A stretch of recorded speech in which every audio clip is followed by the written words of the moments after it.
Boa noite. 3 homens foram presos hoje de manhã depois de uma tentativa de assalto a uma agência bancária na Avenida Conselheiro Nébias, no Boqueirão, em Santos. Durante a fuga, 3 funcionários foram feitos reféns. O crime aconteceu por volta das 8 da manhã nesta agência, que fica na Avenida Conselheiro Nébias. Quando os criminosos chegaram, havia 4 funcionários aqui, 2 gerentes e 2 seguranças. Eles foram rendidos pelos bandidos que exigiam ter acesso ao cofre. Os gerentes informaram que haveria um horário exato para a abertura dos cofres, então os indivíduos ficaram amedrontados de que a polícia pudesse chegar. Nesse momento a gente chegou, 2 deles evadiram numa EcoSport preta, enquanto um deles permaneceu no banco com o gerente. E o 4º indivíduo evadiu num Civic prata, que até o momento não foi localizado. Os 4 funcionários, os 2 gerentes e 2 funcionários, um gerente permaneceu no banco, enquanto um outro gerente e 2 funcionários foram levados na EcoSport preta como refém, posteriormente sendo liberados pelos criminosos. Na fuga, a polícia conseguiu prender 3 membros da quadrilha. Todos já tinham passagem pela polícia por roubo. Com os criminosos foram apreendidas 2 armas, munições, 2 coletes à prova de balas e toucas ninja. O caso foi registrado no 7º DP de Santos. A polícia suspeita que a ação dos bandidos tenha sido planejada com antecedência. Segundo um dos criminosos que foram abordados, segundo ele, sim. Há mais de um mês, inclusive, eles haviam averiguado a situação do banco, horário de chegada dos funcionários, horário de abertura do cofre, então eles já haviam verificado essa situação, sim. Os reféns não ficaram machucados e passam bem. A polícia ainda procura até mais 2 criminosos que estariam envolvidos com o roubo. E uma operação do Ministério Público e da Polícia Civil prendeu 2 advogados da Baixada Santista hoje. A dupla teria ligação com uma facção criminosa. Os 2 foram encaminhados para a Delegacia de Investigações Gerais de Santos. A ação também aconteceu em outras cidades do estado, com o objetivo de prender mais 40 pessoas envolvidas com o crime organizado. Você tem acompanhado aqui no Caderno Regional a situação precária da saúde de Cubatão. O Hospital Municipal está praticamente de portas fechadas porque a organização social que administra a unidade afirma que não vem recebendo repasses da Prefeitura. Outro problema que atinge os pacientes é a falta de transporte para a remoção de quem faz tratamento dentro e fora da cidade. Depois de 3 meses internada de forma improvisada no pronto-socorro central, à espera de uma cirurgia ortopédica, Andréia pensou que tivesse seu problema resolvido quando conseguiu operar a perna na Santa Casa de Santos.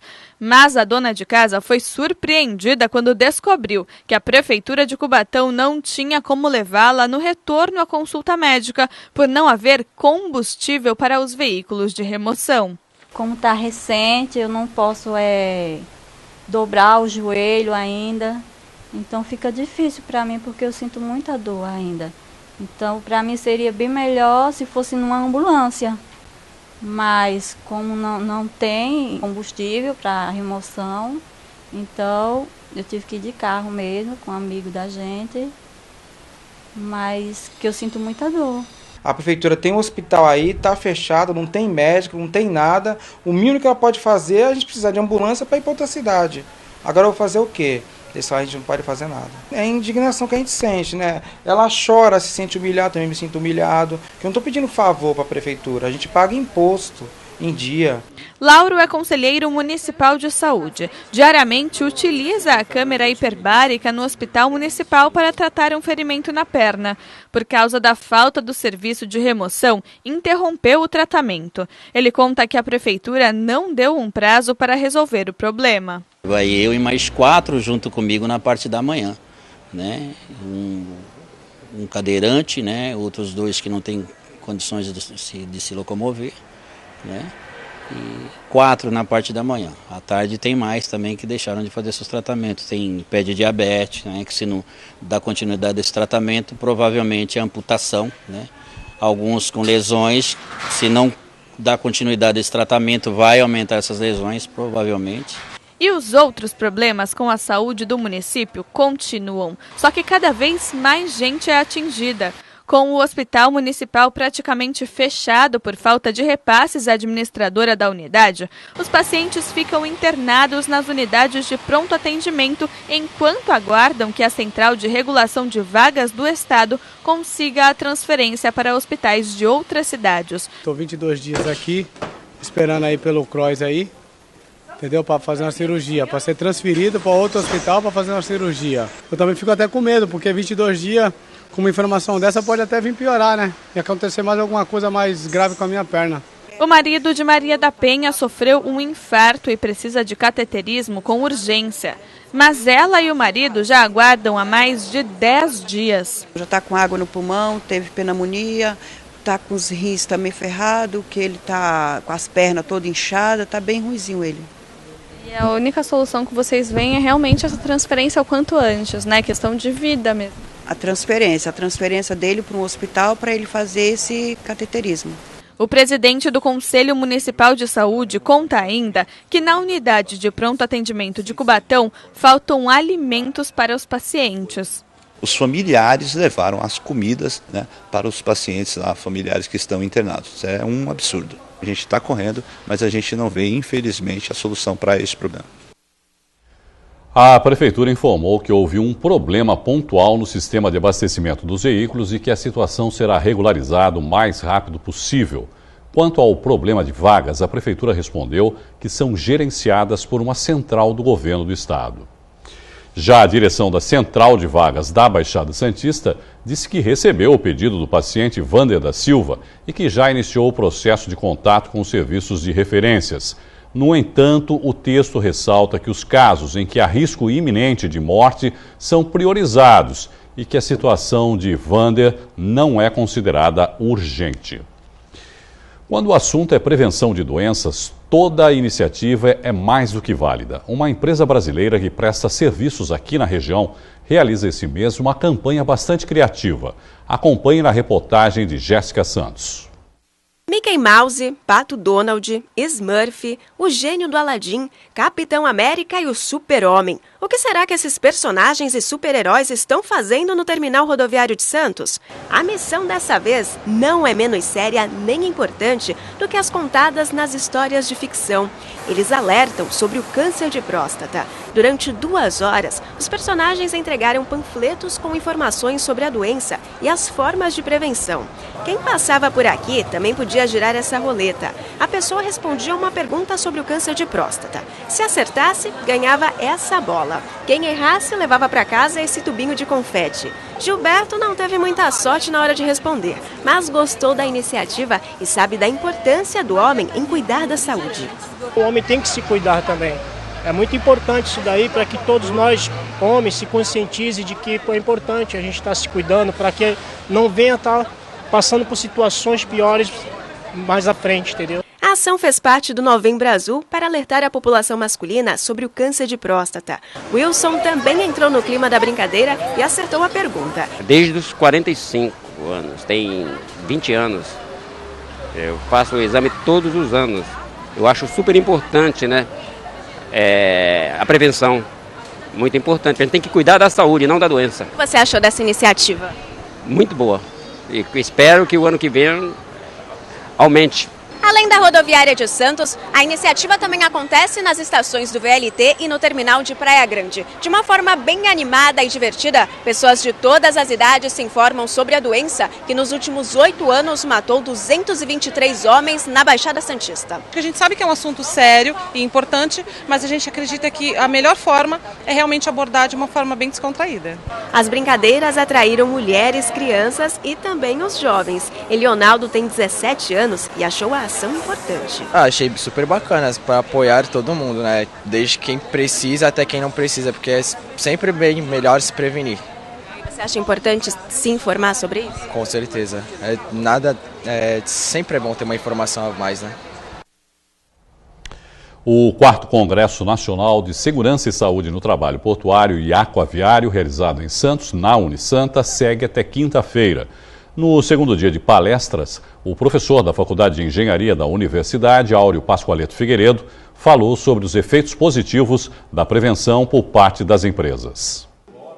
O tema da palestra foi Segurança do Trabalho e Automação Portuária. Com base na tese de mestrado, o professor e engenheiro Áureo Pascoaleto Figueiredo apresentou as conclusões obtidas na sua pesquisa. Abordou sobre os ganhos de produtividade alinhados à redução de riscos no ambiente de trabalho. Com a introdução, primeiro dos mecanismos a vapor, dos mecanismos mais rudimentares, e depois com a evolução da tecnologia, a automação, então os serviços serem progressivamente executados com uma participação de maquinários e até chegar numa situação de ter unidades autônomas, células de fabricação e tudo. Então todo esse processo acabou contribuindo realmente para uma situação que temos menores acidentes. O professor afirma que nos últimos 30 anos, o número de acidentes com trabalhadores portuários reduziu quase 97%. Em 1974, foram registrados 7 mil casos. Em 2014, apenas 22. Muito trabalho das equipes que acompanham o serviço. Pessoal da área de segurança do trabalho, pessoal da área de medicina ocupacional, sempre atentos ao trabalhador, sempre fazendo treinamentos, acompanhando, fazendo o que se chama o diálogo diário em meio ambiente e segurança, que é ir no local do trabalho, antes do início de um turno, explicar o que vai ser feito, ver as melhores formas de fazer, os equipamentos de proteção coletivas e equipamento de proteção individual.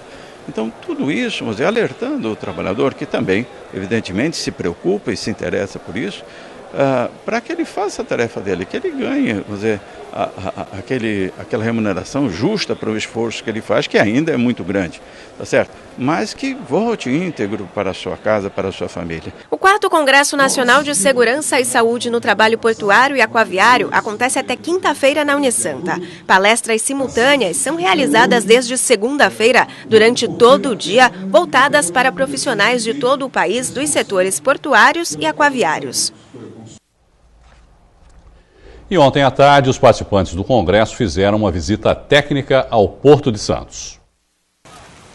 A embarcação saiu da ponte Edgar Perdigão, na Ponta da Praia, e percorreu todo o canal do estuário do maior porto da América Latina.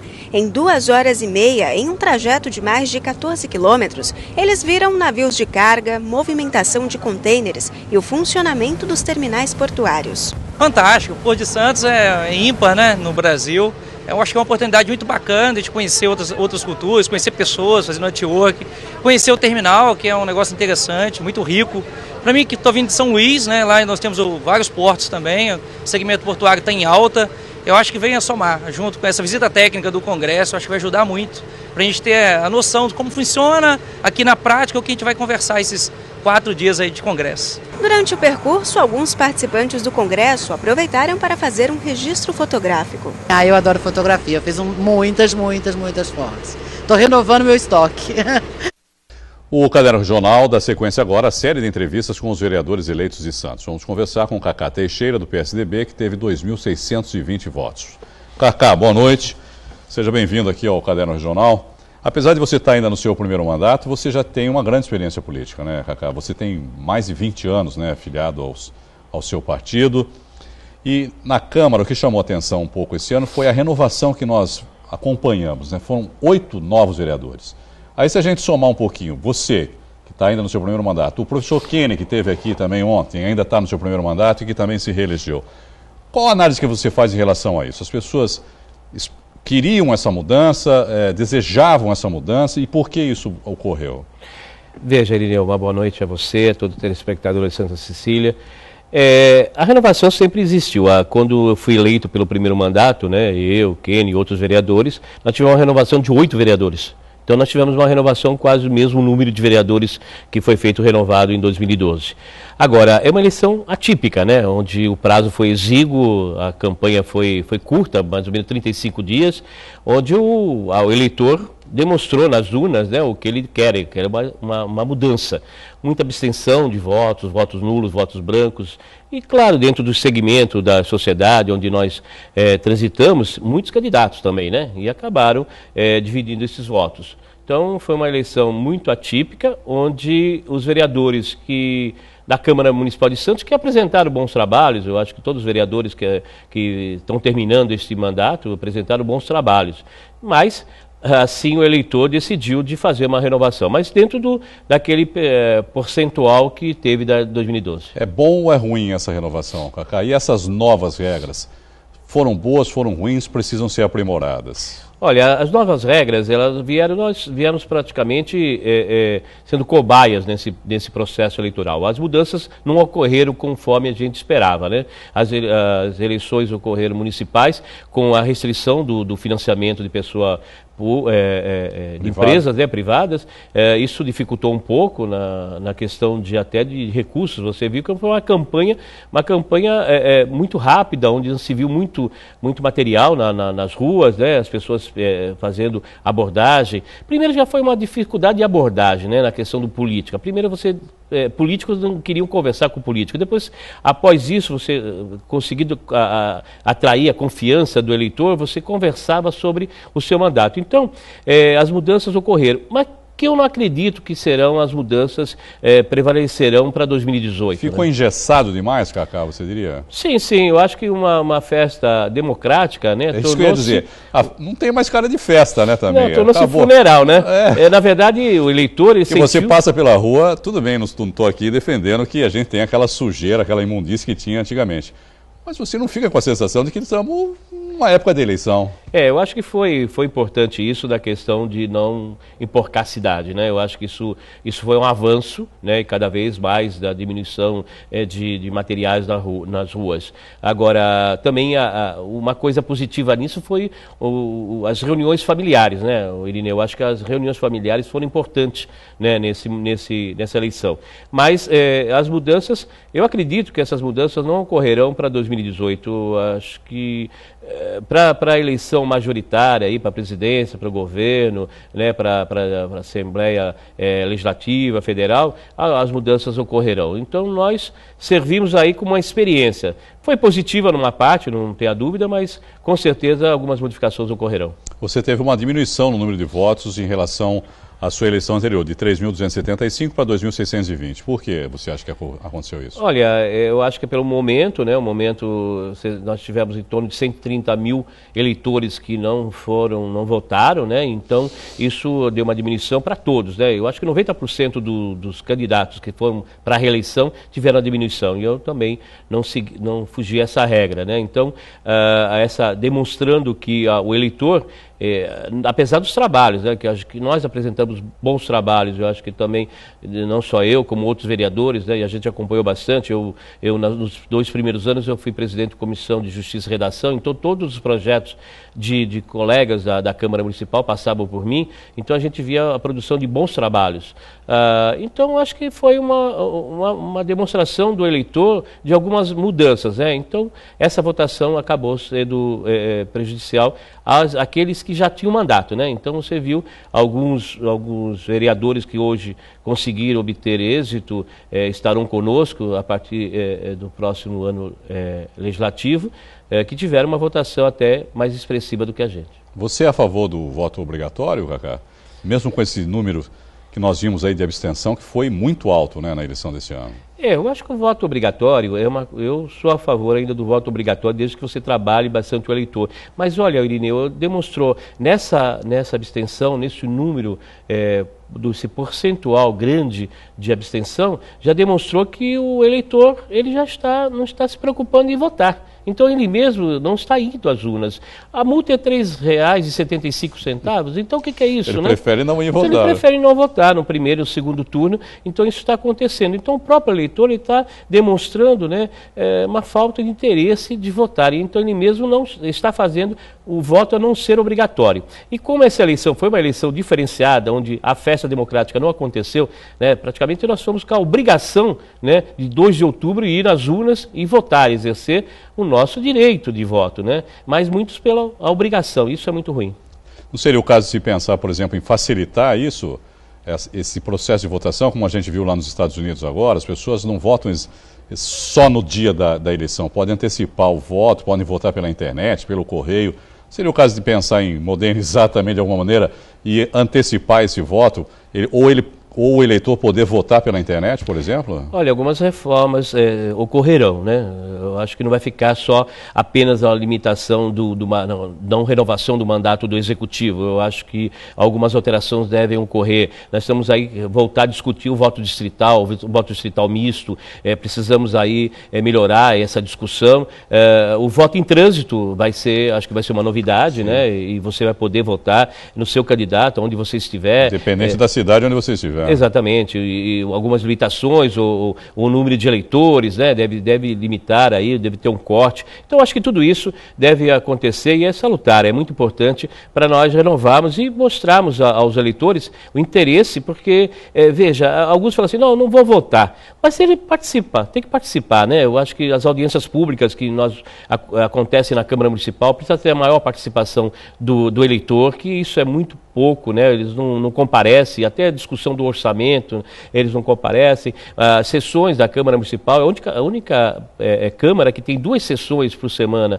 Então, deve estar mais a presença do eleitor, né, do munícipe. Eu tenho perguntado justamente isso a todos que têm participado aqui com a gente, Cacá. Como reverter essa situação, né? Porque às vezes o eleitor também abre mão do seu direito, né, de cobrar e de participar e de interferir. Quer dizer, o vereador é um representante do povo, ele está lá para, de alguma maneira, corroborar com a vontade da população.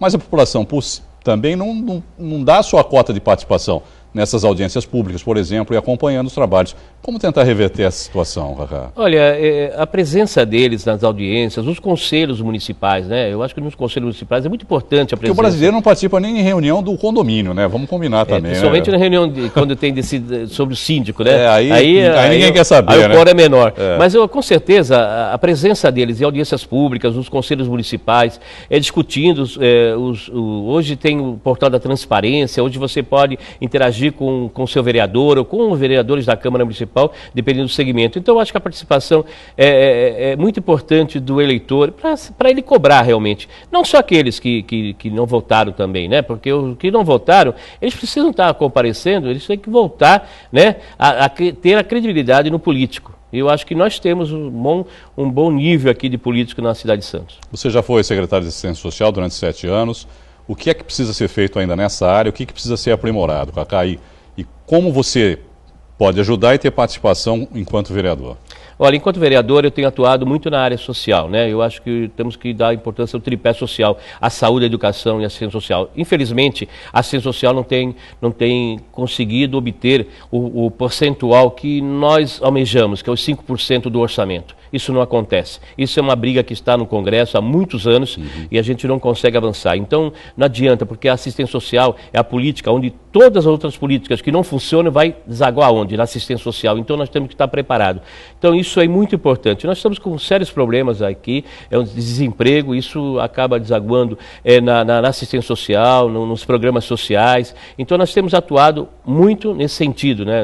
Dando condições de ter melhor atendimento à nossa população, através dos CRAS, né, que é o Centro de Referência da Assistência Social. E você tem atuação também na área da criança e do adolescente, não é, Cacá? Você participa de comissões, né, da defesa da criança e do adolescente. Eu sou vice-presidente da comissão e tivemos agora, o prefeito sancionou a questão da obrigatoriedade da notificação dos jovens, adolescentes que entre hospitais públicos e privados, a obrigatoriedade da notificação ao Conselho Tutelar, a chamada dos pais, né, para que a gente possa diminuir, né, o consumo de drogas e o consumo de álcool com os nossos adolescentes, que está muito grande, Irineu. Isso a gente tem acompanhado bastante e isso nos preocupou e o prefeito sancionou, é um projeto de nossa autoria. Isso mais para os idosos, aí nos preocupamos também com os idosos, com a sua saúde, né, através de locais que eles possam desenvolver suas atividades, através dos SECOMs. Então nós temos investido muito nisso, nessa área, principalmente com as emendas parlamentares que são concedidas aos vereadores.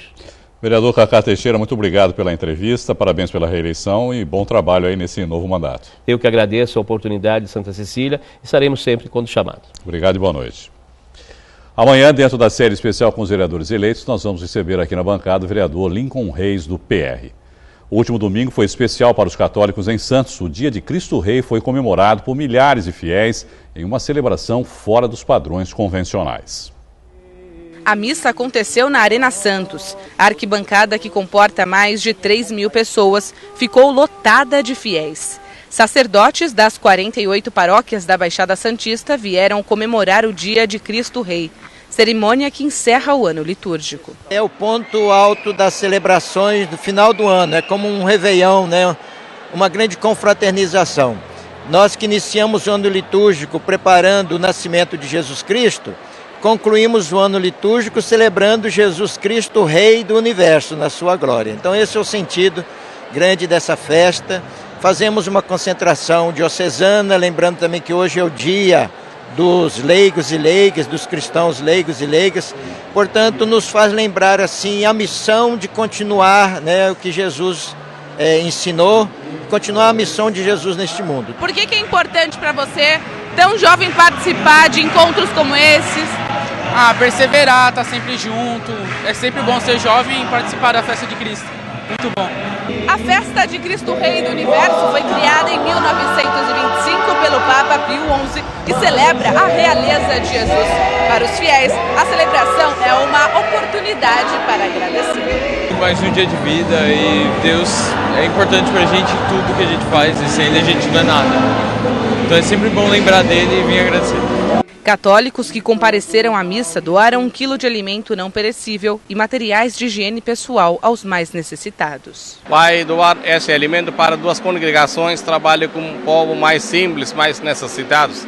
Da Toca de Assis, Irmã e Madre Teresa de Calcutá, na zona noroeste. Também nós temos outro gesto concreto em favor de nossos irmãos cárceros, que eles vão receber doação de higiene, produto de higiene pessoal. Papel higiênico, pasta de dentes, várias coisas assim nós entregamos para a pastora carcerária. Uma última informação, a prefeita de Cubatão, Márcia Rosa, e o vice Donizete Tavares vão ser afastados mais uma vez dos cargos. O Tribunal Regional Eleitoral rejeitou o embargo que manteve Rosa como prefeita desde 28 de outubro. Segundo o TRE, os dois tiveram os mandatos cassados por uso indevido de verbas publicitárias no ano eleitoral de 2012. A defesa da prefeita afirma que ainda não foi notificada da decisão. A edição de hoje fica por aqui. Você também continua bem informado no Santa Portal. Eu volto amanhã.